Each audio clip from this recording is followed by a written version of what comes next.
I love Spider-Man a lot, and I feel like while someone considers a Spider-Man to be an overrated character, what makes him such a household name, family favorite, is how he is like so relatable. If that makes sense. Like, I mean, Spider-Man, and obviously as we've seen it Into and Across the Spider-Verse, Spider-Man can be any gender, race, ethnicity, etc., etc. And I think that's such an important thing because I feel like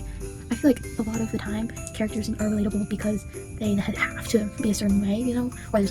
like a social construct that says it has to be like that, and that doesn't exist with Spider-Man, and that's a beautiful thing. Like when Stanley said that anyone can wear the mask, I think that was such an important thing for it to be heard, because it's true, anyone could wear the mask. I mean, well, who knows? I don't know if there's any real radioactive spiders out there, but the point stands. But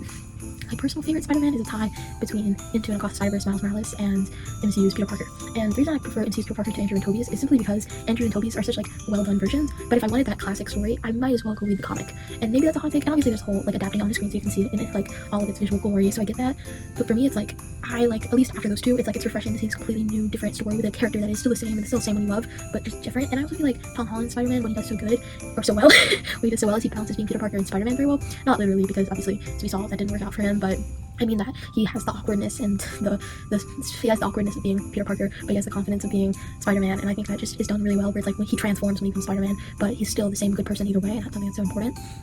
And what I find particularly good about his Spider-Man is how we really get to see him like developing into Spider-Man, which I feel like we kind of lack in Andrew and Toby's, because like, how do they magically have these perfectly made spandex suits? Like, you cannot tell me they just have that in their closet already. Like, come on. And maybe there's a scene where they get, in fact, I think Andrew's has a scene where he makes a suit, but I'm just not buying that. Like, I mean, maybe he's really talented like that, but like, that's crazy, like, to me, whereas like Tom Holland's just wearing a little sweatsuit and goggles, like, I think that's funny as hell and realistic, because like, yeah, if I were Spider-Man right now, like, and I was at like costume shops for pre-existing Spider-Man, then yeah, I don't know what I'd do. I'd probably put on a silly outfit or whatever. But that just makes him so much more real, especially considering he started being Spider-Man at 14 compared to being like in upper high school / about to graduate, like Andrew and Toby's. Because like, this really shows that he is a kid, you know, like, this is not some near adult or actual adult, like, he is just starting high school, he is a young child. And I think that it's just really sweet in a way, because it has a lot more of like of a love for this character for me, because it's like,